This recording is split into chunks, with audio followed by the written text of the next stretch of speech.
They're everywhere, in our attics, scurrying around our fast food joints, climbing to the top of our construction sites. Well, the tables have turned, little guy. Now we can climb on you at Raccoon Park on Soudan Avenue near Yonge and Eglinton.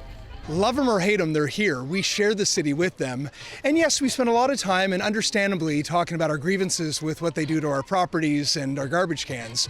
But they're also part of our lives, and sometimes you gotta take even the things that frustrate you and celebrate and embrace. Local councillor Josh Matlow brought out the community to unveil the park. 3, 2, 1.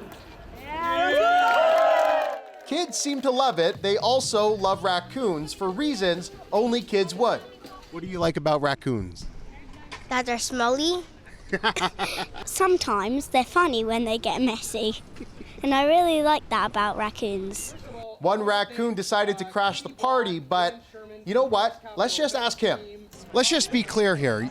You were not asked to come here by the city councillor or the city. No, I was not. What's the story behind the raccoon costume then? This is called a kigurumi. It's just a onesie. This is a raccoon-themed one because I live in Toronto and I love raccoons. Fair enough. He's just one of the 110,000 plus people in the growing community. The city began planning the park 7 years ago and started building last year. It was Toronto that asked for an animal-themed park. This landscape architect chose the raccoon. But the park is meant to be more than just an ode to the trash panda. We wanted this to kind of be that hub that brought both communities together, both new and established. And so we're mixing older style materials, being natural, in with a little bit more of a contemporary approach. Speaking of old and new. And only 5 to 12-year-olds should be here. No fighting, no bullying. And you should be kind to everyone. Apparently, I am breaking the rules. Now, I think this park is pretty cool. As a father of 2 young children, I think I have some good experience with that. But let's ask somebody who's reviewed most, if not all, of the parks in Toronto.